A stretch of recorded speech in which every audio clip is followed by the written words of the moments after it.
The Hunting of the Snark. An Agony in 8 Fits by Lewis Carroll. Preface. If, and the thing is wildly possible, the charge of writing nonsense were ever brought against the author of this brief but instructive poem, it would be based, I feel convinced, on the line, in page 4, "Then the bowsprit got mixed with the rudder sometimes." In view of this painful possibility, I will not, as I might, appeal indignantly to my other writings as a proof that I am incapable of such a deed. I will not, as I might, point to a strong moral purpose of this poem itself, to the arithmetical principles so cautiously inculcated in it, or to its noble teachings in natural history. I will take the more prosaic course of simply explaining how it happened. The Bellman, who was almost morbidly sensitive about appearances, used to have the bowsprit unshipped once or twice a week to be revarnished, and it more than once happened, when the time came for replacing it, that no one on board could remember which end of the ship it belonged to. They knew it was not of the slightest use to appeal to the Bellman about it. He would only refer to his naval code, and read out in pathetic tones admiralty instructions which none of them had ever been able to understand, so it generally ended in its being fastened on anyhow across the rudder.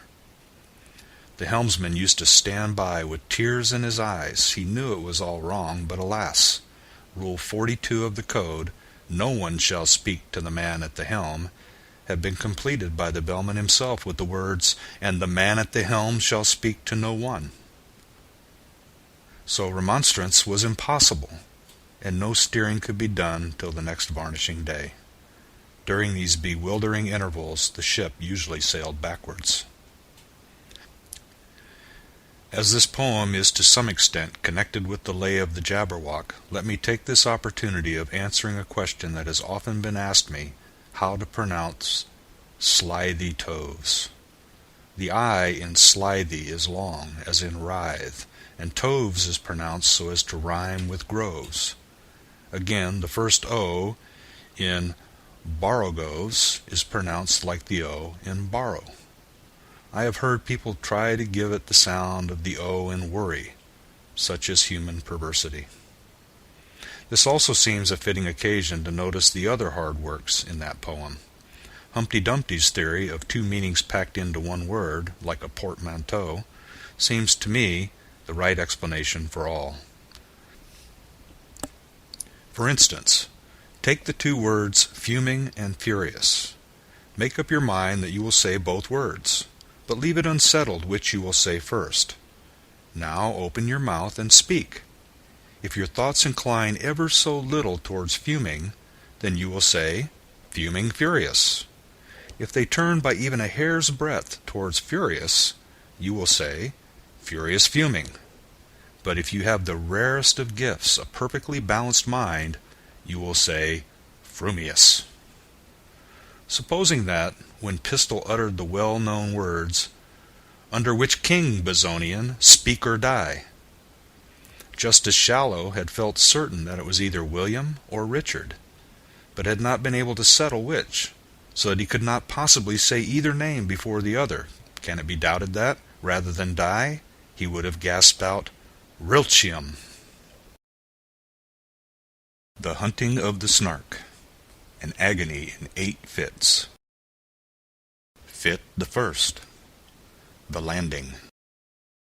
"Just the place for a snark," the Bellman cried, as he landed his crew with care, supporting each man on the top of the tide by a finger entwined in his hair.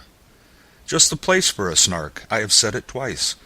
That alone should encourage the crew. Just the place for a snark, I have said it thrice. What I tell you 3 times is true." The crew was complete. It included a boots, a maker of bonnets and hoods, a barrister brought to arrange their disputes, and a broker to value their goods. A billiard marker whose skill was immense might perhaps have won more than his share, but a banker engaged at enormous expense had the whole of their cash in his care. There was also a beaver that paced on the deck, or would sit making lace in the bow, and had often, the Bellman said, saved them from wreck, though none of the sailors knew how. There was one who was famed for the number of things he forgot when he entered the ship: his umbrella, his watch, all his jewels and rings, and the clothes he had bought for the trip. He had 42 boxes all carefully packed, with his name painted clearly on each. But since he omitted to mention the fact, they were all left behind on the beach. The loss of his clothes hardly mattered, because he had 7 coats on when he came, with 3 pairs of boots, but the worst of it was, he had wholly forgotten his name.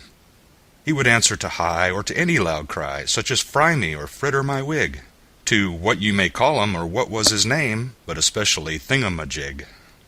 Well, for those who preferred a more forcible word, he had different names from these. His intimate friends called him "Candle ends," and his enemies "Toasted cheese." His form is ungainly, his intellect small, so the Bellman would often remark.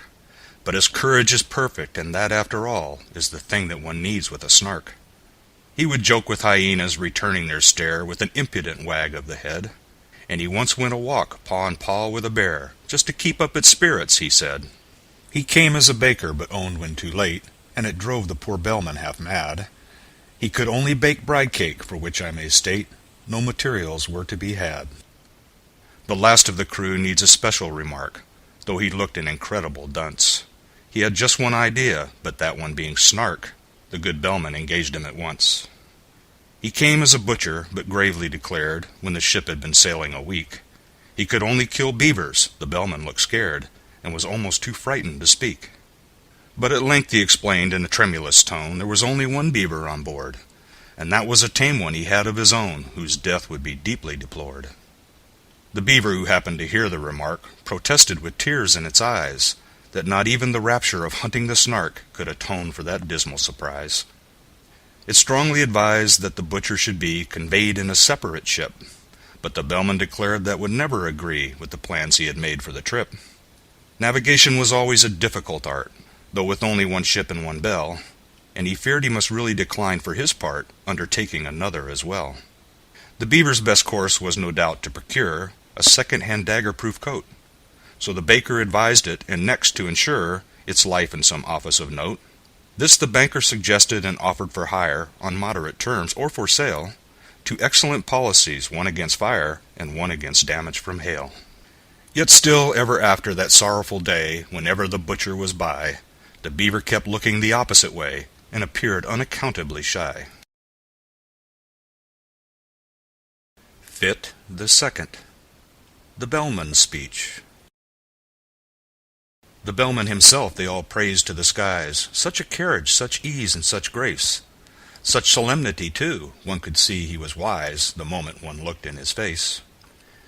He had bought a large map representing the sea, without the least vestige of land, and the crew were much pleased when they found it to be a map they could all understand. What's the good of Mercator's North Poles and Equators, tropics, zones, and meridian lines? So the Bellman would cry, and the crew would reply, they are merely conventional signs. Other maps are such shapes with their islands and capes, but we've got our brave captain to thank. So the crew would protest that he's bought us the best, a perfect and absolute blank. This was charming, no doubt, but they shortly found out that the captain they trusted so well had only one notion for crossing the ocean, and that was to tingle his bell. He was thoughtful and grave, but the orders he gave were enough to bewilder a crew. When he cried, "Steer to starboard, but keep her head larboard," what on earth was the helmsman to do? Then the bowsprit got mixed with the rudder sometimes, a thing, as the Bellman remarked, that frequently happens in tropical climes, when a vessel, so to speak, snarked. But the principal failing occurred in the sailing, and the Bellman, perplexed and distressed, said he hoped, at least, when the wind blew due east, that the ship would not travel due west. But the danger was past. They had landed at last, with their boxes, portmanteaus, and bags. Yet at first sight the crew were not pleased with the view, which consisted to chasms and crags. The Bellman perceived that their spirits were low, and repeated in musical tone some jokes he had kept for a season of woe, but the crew would do nothing but groan. He served out some grog with a liberal hand, and bade them sit down on the beach, and they could not but own that their captain looked grand as he stood and delivered his speech. "Friends, Romans, and countrymen, lend me your ears." They were all of them fond of quotations, so they drank to his health, and they gave him 3 cheers, while he served out additional rations. We have sailed many months, we have sailed many weeks, 4 weeks to the month you may mark, but never as yet, 'tis your captain who speaks, have we caught the least glimpse of a Snark. We have sailed many weeks, we have sailed many days, 7 days to the week I allow, but a Snark on the which we might lovingly gaze, we have never beheld till now. Come listen, my men, while I tell you again the 5 unmistakable marks, by which you may know, wheresoever you go, the warranted genuine Snarks. Let us take them in order. The first is the taste, which is meager and hollow, but crisp, like a coat that is rather too tight in the waist, with a flavor of will-o'-the-wisp.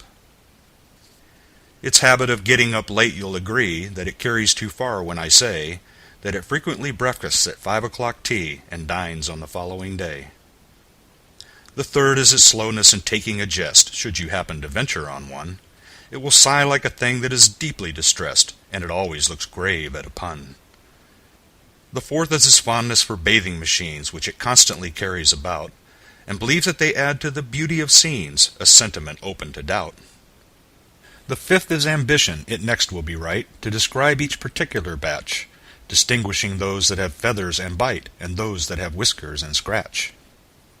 For although common Snarks do no manner of harm, yet I feel it my duty to say, some are boojums. The Bellman broke off in alarm, for the baker had fainted away. Fit, the third, the baker's tale. They roused him with muffins, they roused him with ice, they roused him with mustard and cress, they roused him with jam and judicious advice, they set him conundrums to guess. When at length he sat up and was able to speak, his sad story he offered to tell, and the Bellman cried, "Silence, not even a shriek," and excitedly tingled his bell. There was silence supreme, not a shriek, not a scream, scarcely even a howl or a groan, as the man they called Ho told his story of woe in an antediluvian tone. My father and mother were honest though poor. "Skip all that," cried the Bellman in haste. "If it once becomes dark, there's no chance of a Snark. We have hardly a minute to waste." "I skip 40 years," said the baker in tears, and proceed without further remark, "to the day when you took me aboard of your ship to help you in hunting the Snark. A dear uncle of mine, after whom I was named, remarked when I bade him farewell, 'Oh, skip your dear uncle,' the Bellman exclaimed, as he angrily tingled his bell. He remarked to me then," said the mildest of men, "if your Snark be a Snark, that is right. Fetch it home by all means, you may serve it with greens, and it's handy for striking a light. You may seek it with thimbles and seek it with care, you may hunt it with forks and hope, you may threaten its life with a railway share, you may charm it with smiles and soap." "That's exactly the method," the Bellman bold, in hasty parentheses cried. "That's exactly the way I have always been told that the capture of Snarks should be tried. But, O beamish nephew, beware of the day, if your Snark be a boojum, for then you will softly and suddenly vanish away, and never be met with again. It is this that oppresses my soul when I think of my uncle's last words, and my heart is like nothing so much as a bowl brimming over with quivering curds." It is this, we have had that before," the Bellman indignantly said, and the baker replied, "Let me say it once more, it is this that I dread. I engage with the Snark every night after dark in a dreamy delirious fight. I serve it with greens in those shadowy scenes, and I use it for striking a light. But if ever I meet with a boojum that day, in a moment, of this I am sure, I shall softly and suddenly vanish away, and the notion I cannot endure." Fit, the fourth, the hunting. The Bellman looked uffish and wrinkled his brow. "If only you'd spoken before! It's excessively awkward to mention it now, with the Snark, so to speak, at the door. We should all of us grieve, as you well may believe, if you never were met with again. But surely, my man, when the voyage began, you might have suggested it then? It's excessively awkward to mention it now, as I think I've already remarked." And the man they call High replied with a sigh, "I informed you the day we embarked. You may charge me with murder or want of sense, we are all of us weak at times, but the slightest approach to a false pretense was never among my crimes.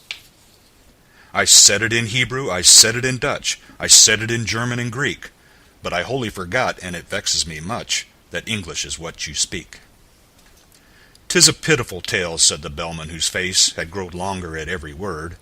But now that you've stated the whole of your case, more debate would be simply absurd. The rest of my speech, he explained to his men, you shall hear when I've leisure to speak it, but the Snark is at hand, let me tell you again, 'tis your glorious duty to seek it.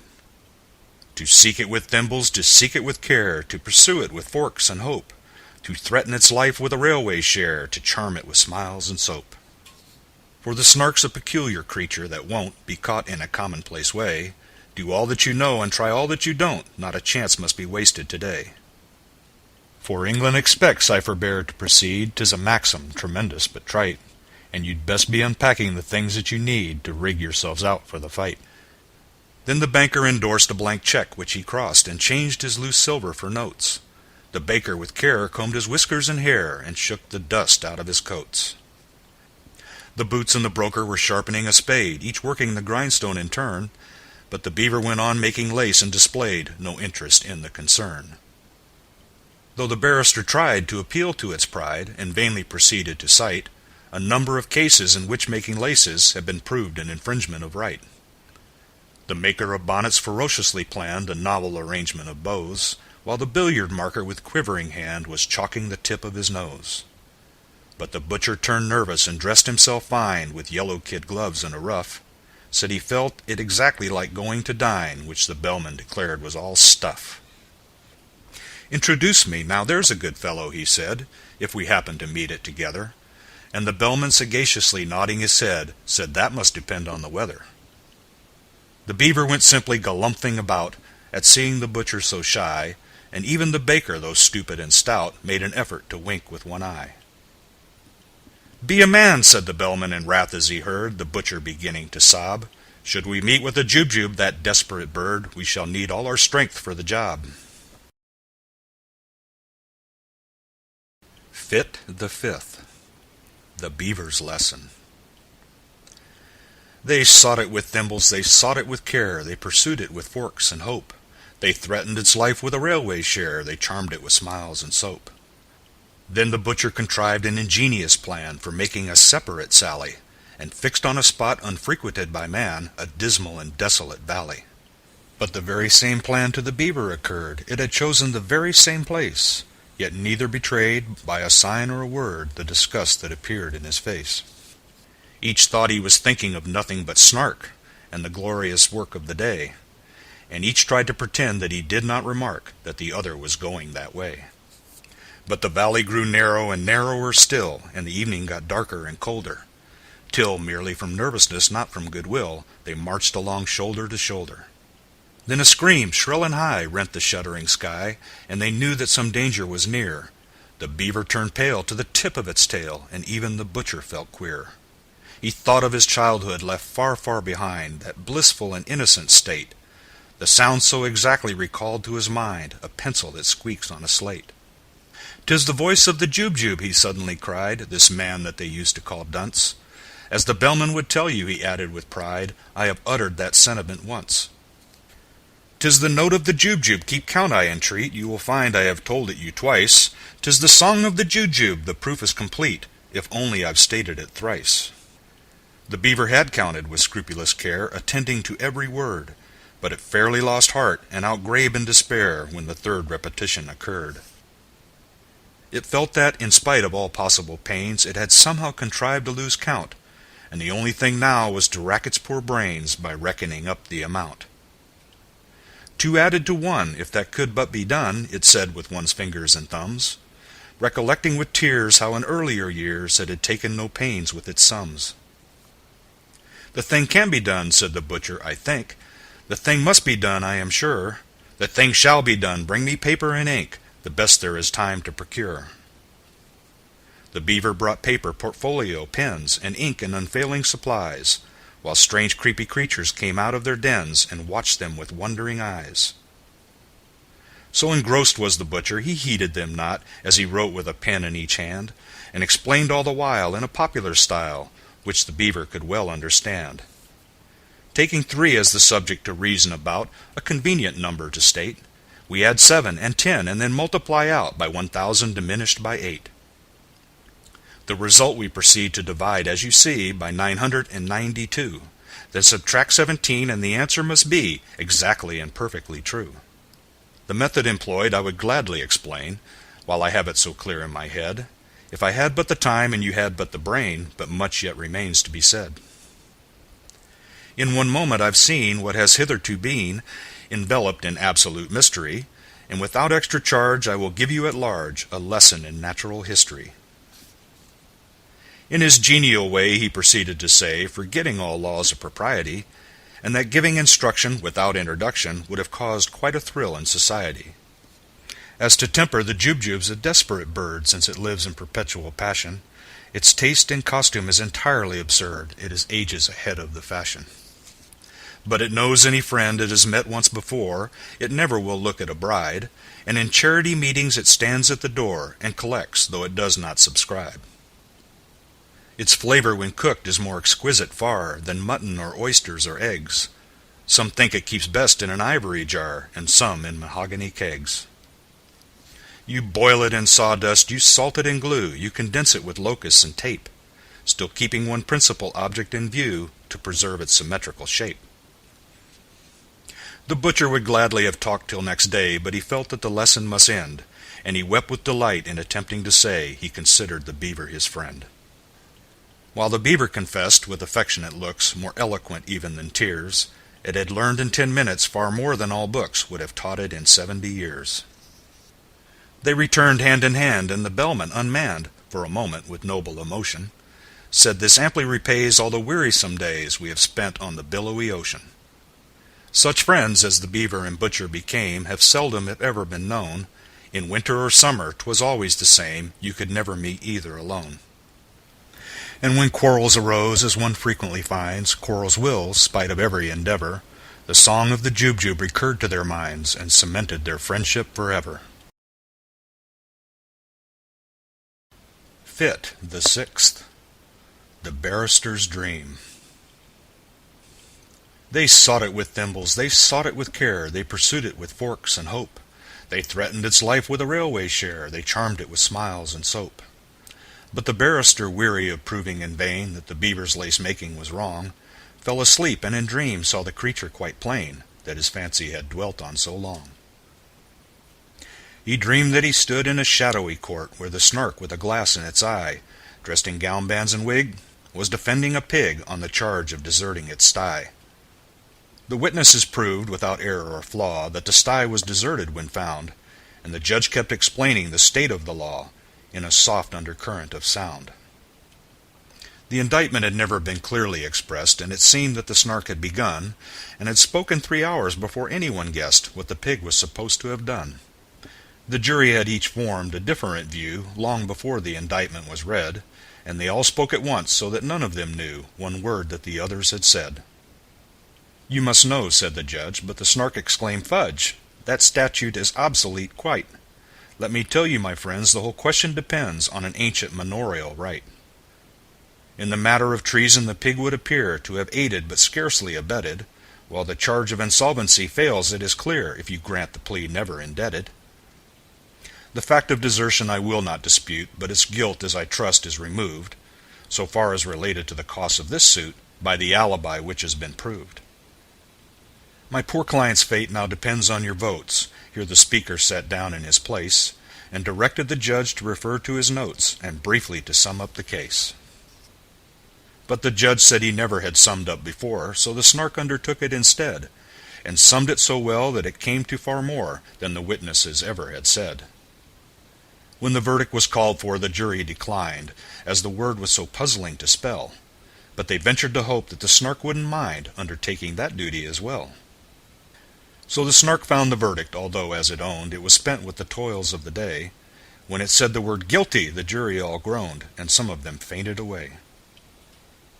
Then the Snark pronounced sentence, the judge being quite too nervous to utter a word. When it rose to its feet there was silence like night, and the fall of a pin might be heard. Transportation for life was the sentence it gave, and then to be fined £40. The jury all cheered, though the judge said he feared that the phrase was not legally sound. But their wild exultation was suddenly checked when the jailer informed them with tears such a sentence would not have the slightest effect, as the pig had been dead for some years. The judge left the court looking deeply disgusted, but the Snark, though a little aghast, as the lawyer to whom the defense was entrusted went bellowing on to the last. Thus the barrister dreamed, while the bellowing seemed to grow every moment more clear, till he woke to the knell of a furious bell, which the bellman rang close at his ear. Fit the 7th. The Banker's Fate.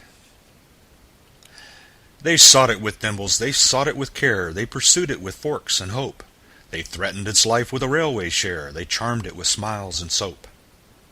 And the banker, inspired with a courage so new it was a matter for general remark, rushed madly ahead and was lost to their view in his zeal to discover the Snark. But while he was seeking with thimbles and care, a bandersnatch swiftly drew nigh, and grabbed at the banker, who shrieked in despair, for he knew it was useless to fly. He offered large discount, he offered a check, drawn to bearer for £7.10, but the bandersnatch merely extended its neck and grabbed at the banker again. Without rest or pause, while those frumious jaws went savagely snapping around, he skipped and he hopped and he floundered and flopped, till fainting he fell to the ground. The bandersnatch fled as the others appeared, led on by that fear-stricken yell, and the bellman remarked, "It is just as I feared," and solemnly tolled on his bell. He was black in the face, and they scarcely could trace the least likeness to what he had been, while so great was his fright that his waistcoat turned white, a wonderful thing to be seen. To the horror of all who were present that day, he uprose in full evening dress, and with senseless grimaces endeavored to say what his tongue could no longer express. Down he sank in a chair, ran his hands through his hair, and chanted in mimsious tones words whose utter inanity proved his insanity, while he rattled a couple of bones. "Leave him here to his fate, it is getting so late," the bellman exclaimed in a fright. "We have lost half the day, any further delay, and we shan't catch a Snark before night." Fit the 8th. The Vanishing. They sought it with thimbles, they sought it with care, they pursued it with forks and hope. They threatened its life with a railway share, they charmed it with smiles and soap. They shuddered to think that the chase might fail, and the Beaver, excited at last, went bounding along on the tip of its tail, for the daylight was nearly past. "There is Thingumbob shouting," the bellman said. "He is shouting like mad, only hark! He is waving his hands, he is wagging his head, he has certainly found a Snark." They gazed in delight, while the butcher exclaimed, he was always a desperate wag. They beheld him, their baker, their hero unnamed, on the top of a neighboring crag. Erect and sublime for one moment of time, in the next that wild figure they saw, as if stung by a spasm, plunge into a chasm, while they waited and listened in awe. "It's a Snark," was the sound that first came to their ears, and seemed almost too good to be true. Then followed a torrent of laughter and cheers, then the ominous words, "It's a boo—" Then silence, some fancied they heard in the air, a weary and wandering sigh. Then sounded like "Jum," but the others declare it was only a breeze that went by. They hunted till darkness came on, but they found not a button or feather or mark, by which they could tell that they stood on the ground where the baker had met with the Snark. In the midst of the word he was trying to say, in the midst of his laughter and glee, he had softly and suddenly vanished away, for the Snark was a boojum, you see.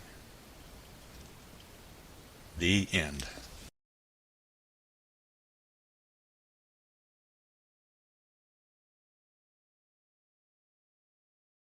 In Season 2 of Missing Pages, we'll take a look at what happens when an old system faces new challenges. This is what happens when you involve money. I'm Beth Ann Patrick, your host of Season 2 of the Missing Pages podcast. We'll dig into these stories and talk to authors like Jodi Picoult for their firsthand experiences. You can child-proof your world, but you can't world-proof your child.